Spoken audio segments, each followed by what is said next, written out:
Love binds people in life, but in these cases, it also marked their final moments. In this video, we look at 5 of the most disturbing deaths of couples, where ordinary days, travels, and shared passions turned without warning into devastating tragedies that shocked everyone left behind. Few scientific couples have ever lived with the same intensity, daring, and devotion as Katja and Maurice Krafft. Both born in eastern France, they met at the University of Strasbourg and discovered a shared passion for the violent beauty of volcanoes. Their marriage in 1970 set the stage for a life spent traveling the globe in pursuit of eruptions, standing where few dared to stand, and documenting some of the most powerful natural forces on Earth. For over 2 decades, they were admired not only for their research, but also for their extraordinary ability to capture on film the scale and danger of volcanic activity. Yet their dedication, which often took them to the very edge of disaster, ended in one of the most disturbing deaths of any couple ever recorded. Katja, born in 1942 in Guebwiller, earned degrees in physics and chemistry, while Maurice, born in 1946 in Mulhouse, studied geology after becoming fascinated by volcanoes during a childhood trip to Italy. From the start, they blended their personal and professional lives seamlessly. Their honeymoon was spent on the island of Stromboli, photographing its constant eruptions. This early adventure set the tone for years to come, as they became known for arriving swiftly at the sites of volcanic activity and positioning themselves dangerously close to capture both scientific data and breathtaking imagery. Throughout the 1970s and 1980s, they traveled across continents to record eruptions. Katja specialized in taking gas readings and documenting chemical activity, while Maurice often filmed. Katja published books that broke new ground in volcanology, particularly for women in the field, while together they produced films and materials that informed governments and communities about volcanic hazards. Their footage was so powerful that it enormously helped convince leaders of the need for evacuations in places at risk. In 1991, as Mount Pinatubo threatened to erupt in the Philippines, the Kraffts showed officials footage of the devastating Armero tragedy in Colombia. The shocking images contributed directly to the decision to evacuate, a move that spared tens of thousands of lives. But their methods always involved immense risk. They were known for spending nights on volcano slopes exposed to volcano bombs, massive glowing rocks hurled into the sky. Maurice admitted openly that their work meant accepting death as a real possibility. Both acknowledged that if disaster struck, they would face it together. This willingness to approach the beast, as Maurice once described the volcano, ultimately led them to their final moments. In late spring 1991, the couple traveled to Japan to study the eruption of Mount Unzen in Nagasaki Prefecture. The volcano had already produced several small pyroclastic flows in May, and much of the area was evacuated. Still, the Kraffts, along with their colleague, American volcanologist Harry Glicken, chose to remain on the slopes to continue their documentation. On June 3rd, at approximately 4 p.m., a much larger pyroclastic flow swept down the volcano at terrifying speed. The Kraffts, positioned about 3.2 kilometers from the vent near a ridge they thought was safe, were caught in its path. Pyroclastic flows are among the deadliest volcanic phenomena. Searing currents of rock, ash, and gas that can reach temperatures over 800 degrees Celsius and speeds up to hundreds of kilometers per hour. Against such force, no escape was possible. Katja and Maurice were engulfed instantly. Their bodies were found 2 days later, lying side by side under volcanic ash near their rental car, burned beyond recognition. Personal items were used to identify them. Nearby, Glicken's body was discovered, his position suggesting he had tried to flee. In total, 43 people died in the eruption, including firefighters, media members, taxi drivers, police officers, and local farmers. The aftermath of their deaths left a profound mark on volcanology and the public imagination.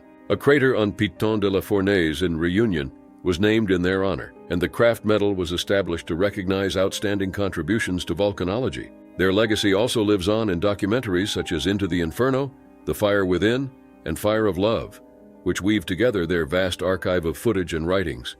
Katja and Maurice Krafft devoted their lives to understanding and revealing the ferocity of volcanoes, and they paid the ultimate price. Their story remains one of the most haunting examples of how passion and danger can intersect. Honeymoons are meant to be moments of pure joy, the first chapter in a new life together, when two people can leave behind the pressures of everyday life and celebrate their union. For Ben and Catherine Mullaney, both 31 years old, their honeymoon on the Caribbean island of Antigua was intended to be just that, a gift from loved ones, a peaceful 2 weeks to close out their wedding festivities. Instead, their journey became one of the most disturbing stories of a couple's deaths ever recorded, one that shook not only their families in Wales, but also reverberated across international headlines.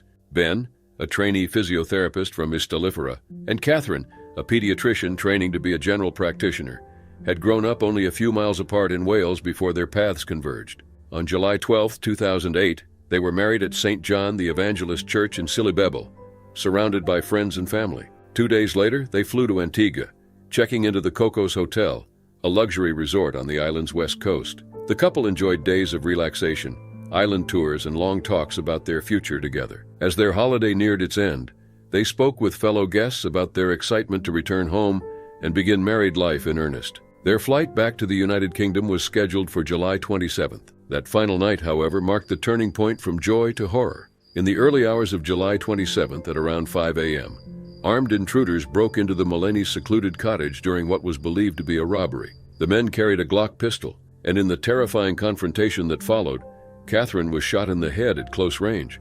She died instantly. Ben was shot in the neck, grievously wounded, but initially still conscious. When paramedics arrived, he was able to give faint signals and attempted to murmur responses. Though his condition deteriorated rapidly, he was first taken to Holberton Hospital in Antigua and placed on life support. But his parents and Catherine's parents quickly traveled to the island and arranged for his transfer back to the United Kingdom. Ben reached Morriston Hospital in Swansea, where his wife had once worked. Despite the tireless efforts of medical staff, brainstem testing confirmed the severity of his injuries. On August 3rd, exactly 1 week after Catherine's death, Ben was declared brain dead, and his life support was withdrawn. Their joint burial took place in Silibebel, the same village where they had married just weeks earlier. A subsequent memorial service at Llandaff Cathedral in Cardiff drew nearly 1,000 mourners, including Sarah, Duchess of York. The investigation soon led to the arrests of Caniel Martin and Avie Howell, who were charged with the murders of the couple as well as that of a local shopkeeper, Juanetta Anderson.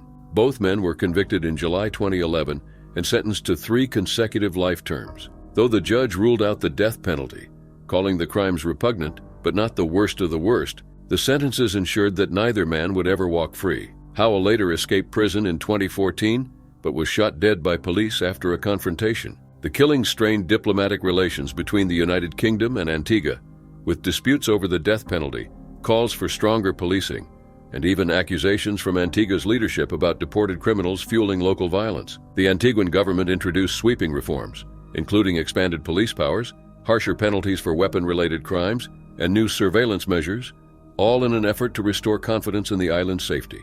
From unimaginable grief, Ben and Catherine's family sought to build a legacy. The Mulaney Fund was established in their memory, dedicated to supporting British students pursuing medicine or physiotherapy, a cause that reflected the couple's own career paths. The Antigua honeymoon killings remain a haunting reminder of the fragility of life. For those who knew Ben and Catherine, and for the many more who learned of their story, their deaths stand among the most disturbing and senseless losses of a young couple ever recorded. Some tragedies defy understanding, unfolding with such speed and cruelty that they leave entire communities in shock. The sudden loss of a young couple from Louisiana, who had only just begun building a future together, stands as one of the most disturbing deaths of couples ever recorded. In the span of only a few hours, 2 lives filled with love, plans, and devotion were taken, leaving a child without parents and 2 families facing unimaginable grief. On May 16, 2025, 25-year-old Alexis Lee and her fiancé, 35-year-old John J.R. Collins, were both killed in separate crashes along Louisiana Highway 67 in the early hours of the morning. Their story began like any other evening, but within hours it became a heartbreaking sequence of loss. The first crash occurred shortly after 2 a.m. in East Baton Rouge Parish. According to Louisiana State Police, Alexis was driving north on LA 67 in her 2013 Toyota Highlander. For reasons still under investigation, her vehicle left the roadway to the left near Lemon Road, struck a culvert, and overturned. Alexis, who was not wearing a seatbelt, sustained fatal injuries and was pronounced dead at the scene. Law enforcement confirmed that a toxicology sample was collected as part of standard procedure, though impairment has not yet been determined. News of the crash quickly reached John, a truck driver by profession and a man with a well-known passion for sports cars. He rushed to the site in an effort to be there. His decision led to a second tragedy. Around 3:45 a.m., less than 2 hours after Alexis's accident, John was traveling south on LA 67 in a 2016 Chevrolet Camaro in East Feliciana Parish. Authorities reported that he was driving at a high rate of speed when his vehicle failed to negotiate a right-hand curve near Idlewild Road. The car exited the roadway to the left and struck a tree with devastating force. John, who was unrestrained, was ejected from the vehicle and died instantly. Police confirmed that impairment is not suspected, though, as with Alexis, a toxicology sample was collected. The deaths of Alexis and John left their 4-year-old son Gabriel without parents.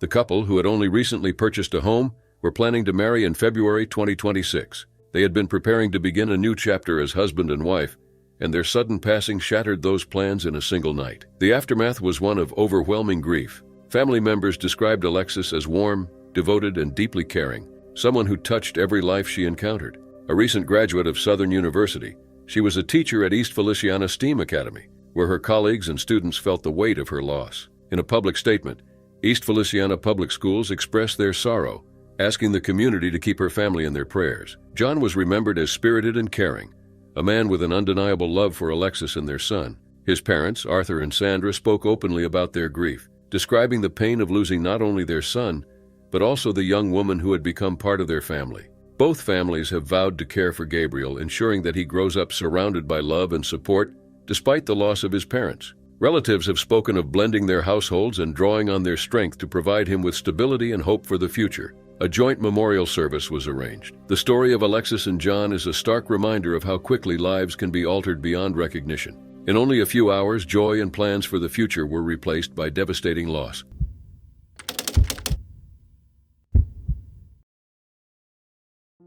Canadian adventurers Stacy Turout and Matthew Yeomans were once again preparing to head into the wild places they loved most. The pair, who gained recognition online as Toyota World Runners, had built a loyal following of more than 200,000 subscribers on YouTube and over 72,000 Instagram followers by chronicling their off-road journeys across both North and South America.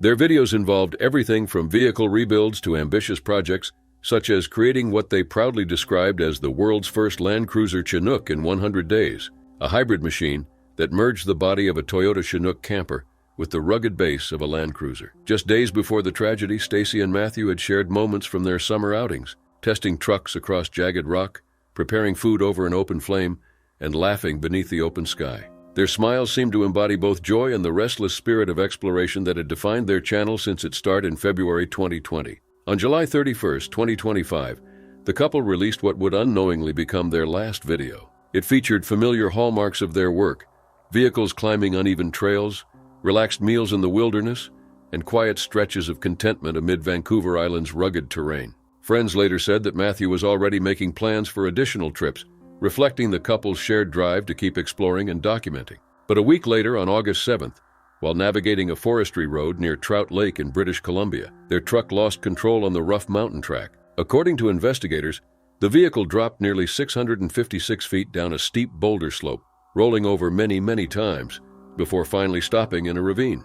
With no forest growth to slow its descent, the truck's violent plunge proved catastrophic. Caslow search and rescue teams faced extreme conditions as they climbed the trail to reach the crash site. Matthew had been thrown from the vehicle and showed no signs of life when rescuers arrived. Stacy, gravely injured but still conscious, was found inside the wreck with a severe head injury. Crews airlifted her from the scene by helicopter, where she was transferred into an ambulance and rushed to hospital care. Despite emergency treatment, she passed away later that night. Search and rescue officials emphasized afterward how unforgiving such terrain could be, especially for those operating vehicles in isolated, steep and rocky backcountry. The loss sent waves of grief through family, friends, and the wider off-road community. Stacy's mother spoke of unimaginable heartache, noting that the pair had died in mountains they cherished. Tributes flooded social media, with followers honoring their creativity, their devotion to each other, and their unwavering passion for exploration. Many recalled the couple's engagement in April 2024 during a road trip through South America, and how they had spoken openly of plans for further expeditions in the years ahead. Their story had become a symbol of love and adventure, making the abrupt end all the more heartbreaking. In the days that followed, the final video took on a haunting quality. Viewers returned to it with fresh eyes, recognizing how fragile such adventures could be. Stacy and Matthew's legacy now endures in the archive of content they created, material that continues to showcase their courage, creativity, and commitment to living fully. What remains is both a celebration of who they were and a stark reminder of the unpredictable dangers that accompany a life spent chasing the horizon.